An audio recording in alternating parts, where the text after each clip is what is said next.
انا لا كان معايا فلوس ولا كان عندي اكل، ما كانش معايا غير فلوس مواصلاتي، وبقيت بقى بجيب ب5 جنيه عيش واقعد بقى اكل عسل اسود بالعيش. حرفيا دي كانت مرحله صعبه شويه، يمكن حتى لحد دلوقتي خلاص بكره العسل الاسود.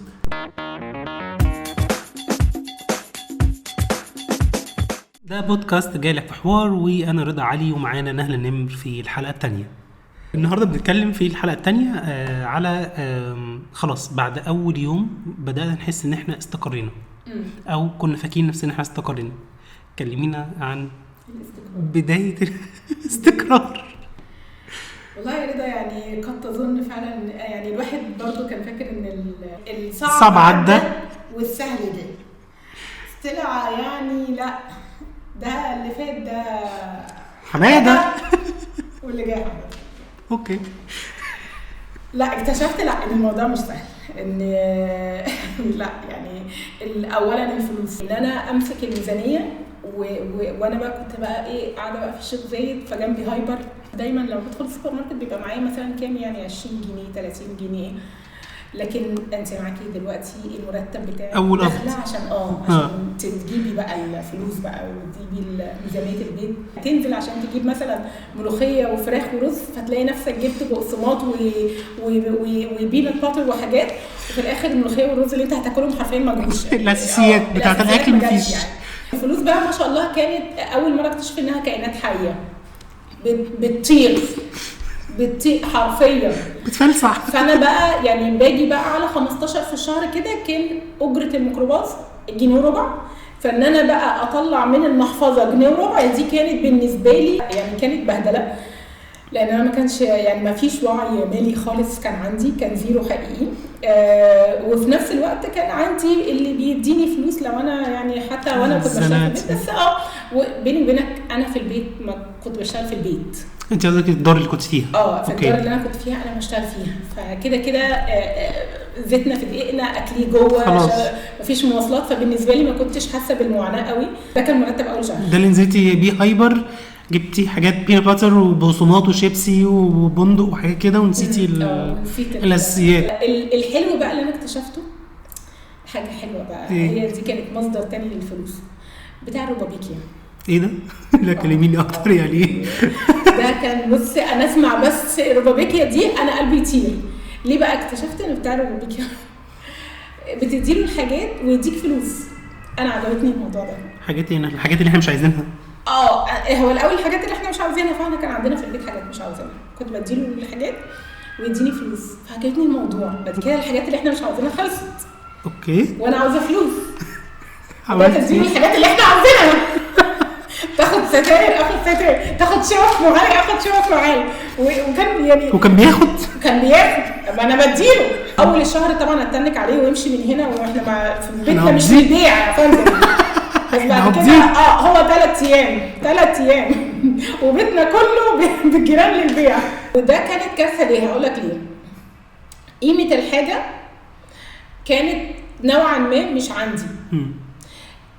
لسه كنت عايشه في زي ما بيقولوا كده في اللالا لاند، ان الحاجات اللي جات لي دي كانت حاجات ناس ساعدوني وجابوا لي الشقه وجابوا لي محتويات الشقه، فبالنسبه لي انا مش جايباها بفلوسي، فكان قيمتها عندي اني ممكن على فكره اديها له، ممكن الناس تجيب لي حاجات تانية عادي جدا. ما انا فاكره نفسي لسه قاعده في الدار، بس اكتشفت ان كارثه ان انت مش قاعده في الدار، وان الحاجات دي لو هي راحت مش هترجع تاني، واللي انت بتعمليه ده كارثه. احنا بتاع روبابيكيا ده بياخد الحاجات اللي هي احنا مش عاوزينها، لكن مش الحاجات الاساسيه في البيت. فده اتعلمته يعني بصعوبه، فبس الحمد لله انا اتعلمته قبل ما كنت اديله الانتريه والركنه والتلفزيون، وكان في شويه حاجات كده يعني. انت بقى انا يمكن كنت محظوظ ان كنت بشتغل في سوبر ماركت كبير، فكنت عارف بقول عليها المواد الاساسيه بتاعه الاكل، وكمان عشان كنت بحب الطبخ. يمكن سوري، انا بحب الاكل وبحب الطبخ، وعشان بحب الاكل بدات اتعلم الطبخ، فحبيت الطبخ بالصدفه. شوفي ازاي انا بحب الطبخ عشان بحب الطبخ. هو انا بحب الاكل، فعشانه عشان يعني لما خرجت يعني كنت خايف ان انا ما بقاش بعرف اطبخ الاكل اللي انا بحبه، فرحت اتعلمت الطبخ. والله ده الهدف. الاختراع او البضايه تبرر حاجه كده من ابو ده بتعمل الحاجه بالظبط. مهم فبس انا كنت بشتغل في السوبر ماركت دوت، وكنت بنزل بقى بعرف عارف فين اماكن الرز، عارف فين اماكن الزيت، وعارف فين اماكن كل حاجه. اول شهر انا فاكر اول شهر خرجت قبضت فيه، نزلت اجيب حاجه المطبخ. انا فاكر ان انا نزلت اول يوم دوت سوبر ماركت، زي ما كنت عارف اماكن كل حاجه، انا برضو كنت عارف فين اماكن الشوكولاتات، فين اماكن الشيبسيات. نازل على الرز فجاه سبحان الله لقيت نفسي في سيكشن الشوكولاته. انا ما اعرفش والله العظيم. مع اني كنت بقول لك بشتغل 3 شهور سوبر ماركت، عارف فين اماكن كل حاجه. انا وانس مسكت الفلوس انا ما اعرفش، انا لقيت نفسي بروح ابيع حاجه مش فاهم والله حقيقي انا مش عارف. يعني العربيه بدات تتملي في، وبعد كده ببص كده هو مش كنت نازل اجيب زيت فين طيب السكر، فين الرز، فين ما لقيتش حاجه من الحاجات دي. فبدات افكر طب قلت ايه، طب يعني زي ما بنقول ايه عشان بس ماء وجهي، فقلت انزل ايه طب اجيب ازازه، اجيب كيس رز، اجيب كيس سكر المفروض يقعد بيه الشهر كله. انا بعد اول اسبوع وبقيت بقى بجيب ب5 جنيه عيش، وهقعد بقى اكل عسل اسود بالعيش حرفيا. دي كانت مرحله صعبه شويه، يمكن حتى لحد دلوقتي خلاص بكره العسل الاسود. النهله خليني اقول لك على حاجه، احنا جايين نطبخ في لحظه كده بتاعت انبوبه البوتاجاز. احكي لنا اكتر عن اول انبوبه بوتاجاز غيرتيها ان كانت موجوده اساسا.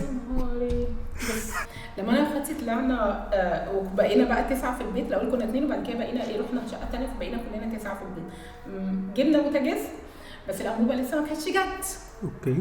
فحد نعرفه هو برضو طلع من الدار وكده قال لنا خلاص انا هجيب لكم. انا برضو كنت طلعت من الدار وبرضو نفس الموضوع، وحد برضو اتبرع لي اللي هو اسمه وابور بابور واتيفر حاجه اللي هو بعين واحده ده، بيتملي كيروسين او جاز وجابه لنا.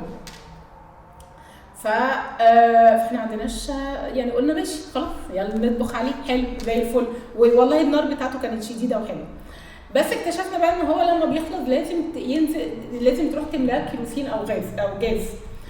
فمين اللي هيملاه كيروسين او جاز؟ فاختي الصغيره راحت قالت خلاص انا هنزل. هي اصغر مني ب6 سنين، كانت ساعتها عندها 19 20 سنه. فاحنا في منطقه جديده ما نعرفهاش خالص، وما نعرفش ايه البتاع اللي احنا هتاخده دوت وتحطه في شنطه وتنزل تملاه. ودلوقتي اساسا معلش يعني مفيش حد اساسا بيشتغل بيه. انا ماشي يعني انزلي. مرت ربع ساعه قلنا هتيجي، مرت نص ساعه قلنا برضه هتيجي، يعني احنا برضه الامل برضه لسه موجود. مرت ساعه قلنا هتيجي، مرت ساعه ونص. بعد بقى ساعه ونص قلقت. اوكي. حسيت ان لا في حاجه غلط، البنت ما جاتش. طلعنا البلكونه طبعا وقعدنا بقى مستنيينها وهي مش معاها تليفون. طب ننزل ندور عليها، ما قلنا هتنزل هتوه هي كمان، فهنبقى فقدنا 2، فاحسن لنا نفقد 1. وبقينا بقى بنفكر باستراتيجيه الحرب لحد ما جت. رجعت الحمد لله بالسلامه، ورجعت ومعاها ورجعت وشايله بتاع. احنا قلنا مش مليان، طلعت مليان والله. القروبه طلعت مليان ومليته فعلا وجد وطبخنا وقعدت بقى تقول لنا. انا قعدت اسال بقى ورحت في الحته الفلانيه، وبعد كده قالوا لي لا روحي في الحته الفلانيه ومش عارفه كذا، وهي ما كانتش عارفه عنوان البيت لان دي شقه جديده. فانها كمان ترجع دي كانت بالنسبه لي كمان. فانا بالنسبه لي والله فعلا فضلت طول اليوم برق لها كده، يا بنتي ايه لذينه، يا بنتي ايه لذينه، وعرفتي تعملي كل ده. فكانت يعني كانت قدوه ليا في اليوم دوت يعني. بس لا انا فاكر ان اول انبوبه ليا، انا اول انبوبه انا فاكر كنت اول يوم ليا في البيت دوت، وكنت عايز اتعشى الانبوبه كانت فاضيه اصلا وبسم الله الرحمن الرحيم الانبوبه فاضيه. وكان اخويا اللي انا كنت مأجر معاه يعني كان سابني ونزل راح شغله، وانا قاعد بقى مستني، ما كانش معايا ساعه تليفون. وبعد كده اكتشفت فين وفين ان الانبوبه المفروض تتغير، وانه في حد بيجي يغيرها، والمفروض ابقى ليه مواعيد معينه، بيعدي الساعه مش عارف 7 الصبح من 8 حاجه كده، لازم اكون صاحي ولازم يبقى معايا فلوس عشان اغير الانبوبه. وفين بقى لما فهمت انه لا ده المفروض بننزل له اهو بيطلع لك يعني على حسب انت والمنطقه اللي انت فيها. فكان الموضوع بتهيالي لا انا لحد دلوقتي عاوزه اقول لك ان صوت الانبوبه اول ما اسمعه بس انا بجري للراجل حتى لو انا مش عاوزه اغير الانبوبه. بس فكره ان انت عمله نادره، انت شخص انت يا فندم. انا لحد ما بقى عندي غاز لسه برضه ما بسمع تحت يا ذكريات. بس عاوزه اقول لك ان في الانبوبه ديت عشان يعني في مواقف حقيقي. يعني مثلا احنا برضو كان في فتره ما عندناش انبوبه، فانا خلاص يعني عارفه ان انا لما هروحها انا واخواتي هناكل جبن وعيش ومش عارفه ايه كده. فلقيت اختي بتتصل بيا نهله تعالي بسرعه عشان عامله اكل وكده. فلقيتها فبقول لها عامله اكل، قالت لي عامله رز وبطاطس. رز وبطاطس؟ انت نزلتي عند الجيران ولا عملتي ايه بالظبط؟ قالت لي لا انا طبختي كده. اكتشفت انها طبخت على ايه. طبعا لا ينصح به لراغبي السكن لوحده، لا ينصح باللي انا هقوله. فطلعت طبخت على المكوى. الكلام ده يا جماعه خطر. هذا كلام لا ينصح بممارسته في البيت. بس الحلو ان احنا الواحد بيتشقلب، يعني انت بتغير بقى ايه ايد وجلد مش بتغير جلدة حنفيه، انت بتغير جلدك حقيقي يعني حرفيا. لا في فواتير كهرباء حضرتك انت ايه؟ اول وصل كهرباء اول مره طلعت كان وصل الكهرباء، الراجل خبط فاداني الوصل. وانا انا فاكره دايما كانوا في الدار يقولوا لنا ايه الكهرباء بتجيلنا غاليه وانتوا ما تعرفوش احنا بندفع كام للكهرباء. فهو اداني الوصل الكهرباء وكان ساعتها حرفيا كان مكتوب 3 جنيه. انا ما بقتش فاهمه هو انت يعني انت عاوز تديني 3 جنيه ولا انت اللي عاوز 3 جنيه ولا انت بتهزر ولا انت. فانا مش فاهمه. حتى قلت له طب اقريها كويس، طب ننزلها للجيران يقروا. وهو ساب لنا الوصل، بيسيب الوصل على الكعب، بيسيب الكعب بيسيب الكعب و3 جنيه دي قديمه قوي.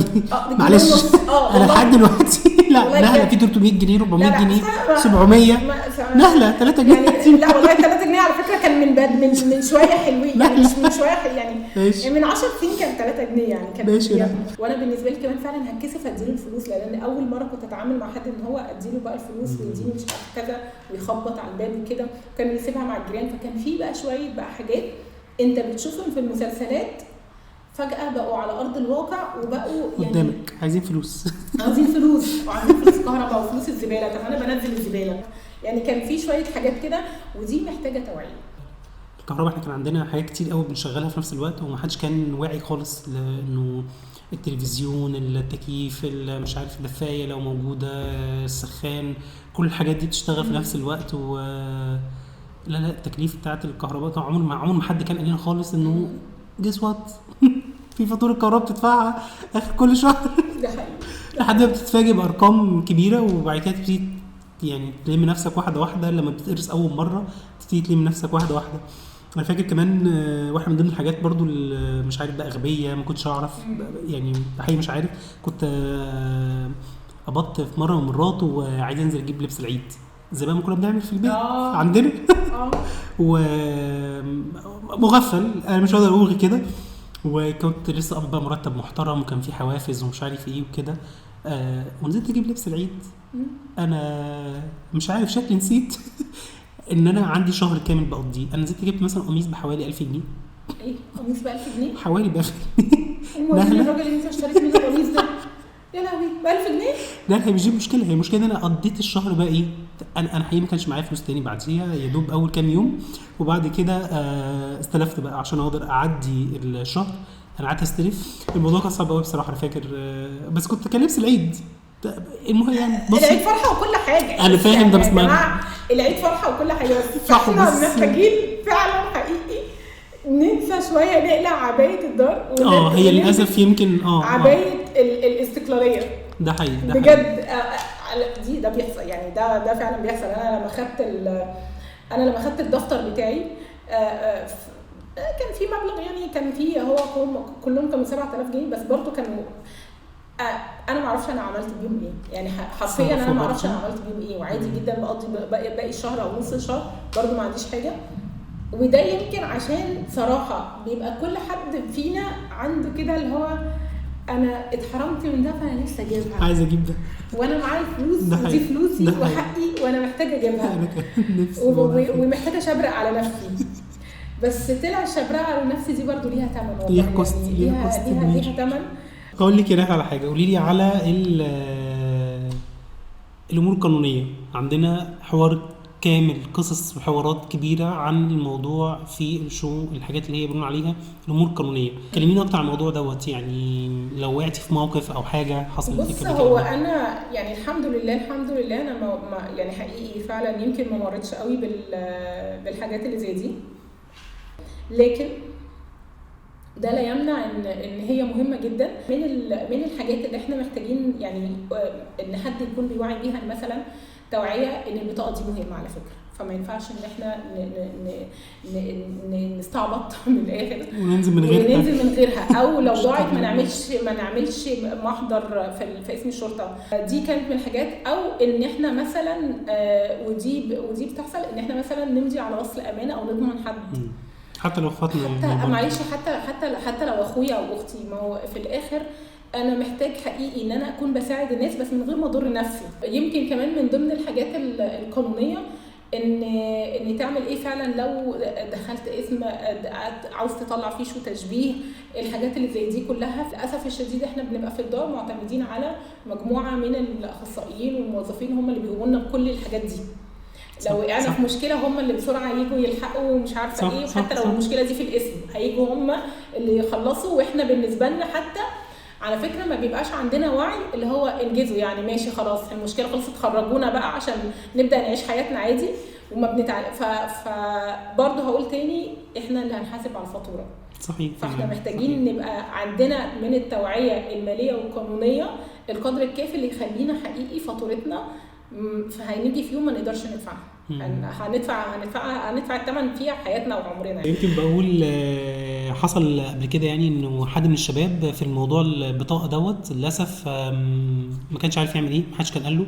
فعلا حد كان مشرفين في الدار هو اللي عملها له، ولما كبر وخلاص خرج من الدار بقى ومش عارف ايه كده، وقعد فتره جه عشان يجدد البطاقه بتاعته، اكتشف ان هو في اجراءات ما كانش يعرف عنها اي حاجه، لا عارف هيروح عنه اسم ولا عارف ايه المطلوب منه ولا الاستماره بتتجاب منين وقابلته مشكله ان حد لازم يبقى بيضمنه او حاجات زي كده.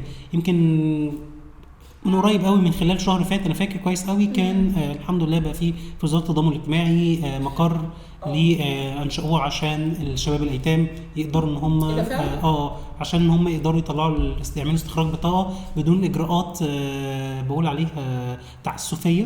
اخر خلينا نقول لو تقولي شويه نصايح في المعيشه بقى، يعني شويه نصايح للمعيشه للبنت جوه البيت بتاعها خلاص في الاستقلال، تخلي بالها من ايه وتركز في ايه خلال الرحله بتاعت المعيشه بتاعتها. نصايحي بعد اللي احنا قلناه ان اول حاجه يعني حقيقي خلوا عندكم يعني نخلي عندنا وعي. يعني انا كنت قربت ابيع عفش البيت للربابيكيا، ويعني فعلا حقيقي والله اعلم ده كان ممكن يؤدي لايه. يعني على فكره كان ممكن ان انا مره في الثانيه لو كنت استسهلت اكتر موضوع الفلوس كنت دخلت في دوامه ان انا بصرف فلوسي انا العاديه ومستنيه ان بتاع ربابيكيا يجي عشان ياخد عفش البيت.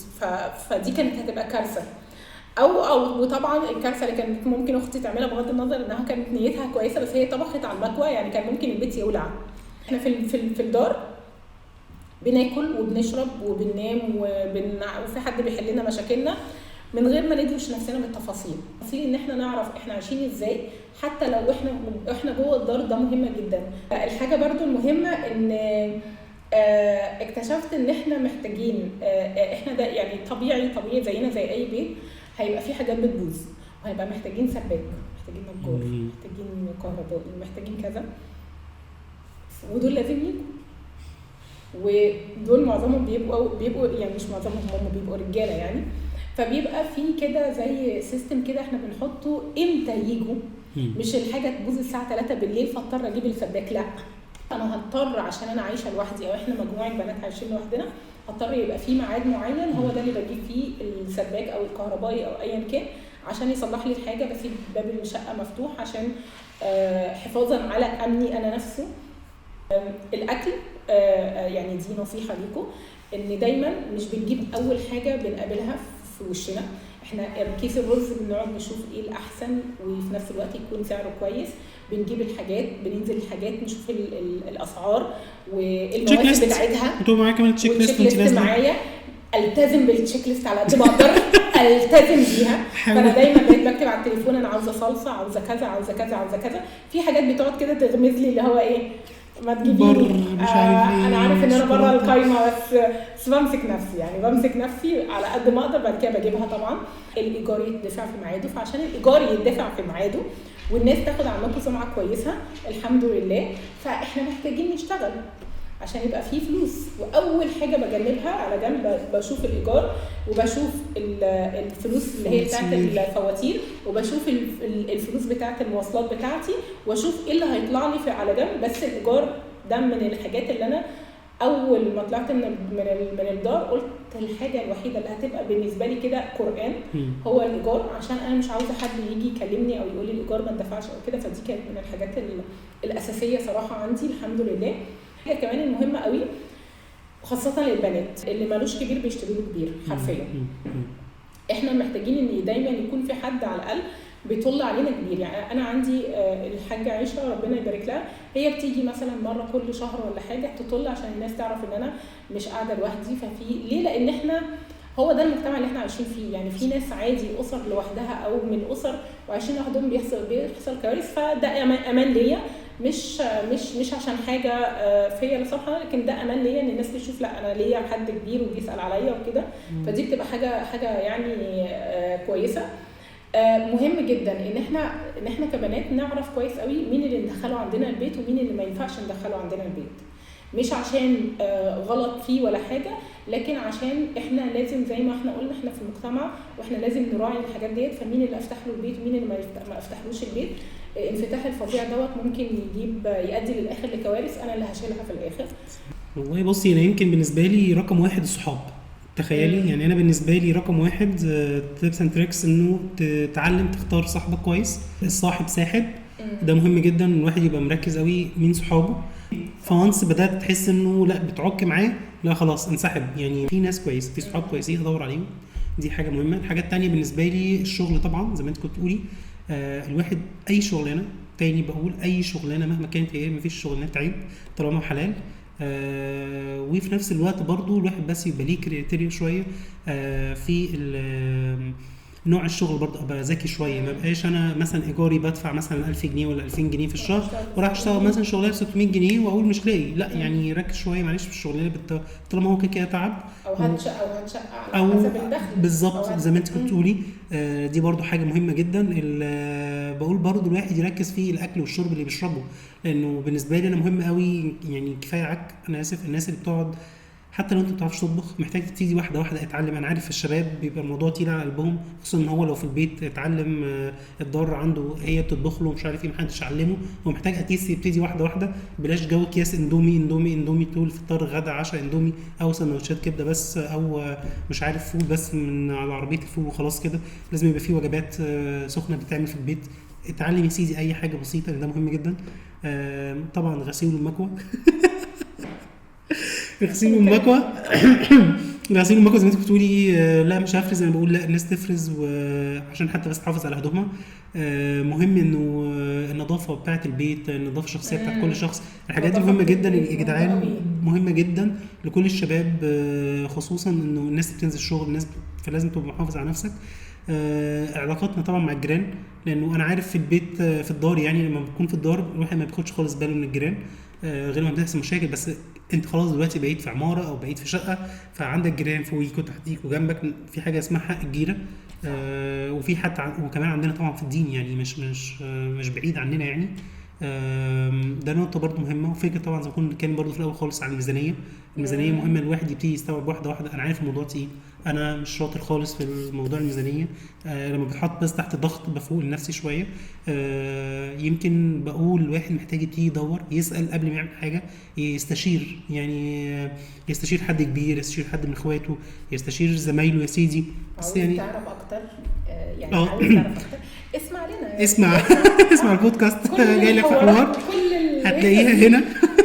يعني مش عارف تعمل ايه في الاستقلاليه واعتمادك على نفسك، تعالى عندنا اسمع لنا. يعني مفيش خبراء احسن من كده، احنا فتنا في الحياه ديت، فاحنا جايين عشان نقول لك يعني ان احنا الحوار ده حقيقي واحنا فتنا فيه. يمكن بقول يمكن لحد ما الواحد بيبقى بيقعد في روتين، بقول عليه روتين آمن، انه خلاص عارف يومه ماشي ازاي، بيصرف ازاي، بياكل ويشرب ازاي، ليه شغله ليه حياته. لحد هنا كده ممكن نقول ايه كده الاستقرار بدأ يبقى ليه معالم، بدأ يبقى في استقرار بقول عليها ايه، استقرار، يعني استقلال باستقرار، خلينا نقولها كده. خلاص يعني لحد كده دي انتهت حلقتنا النهارده، ونستناكم في حلقه جديده في بودكاست جاي لك في حوار. شكرا جزيلا وشكرا لاهل النمر، كان معكم رضا علي.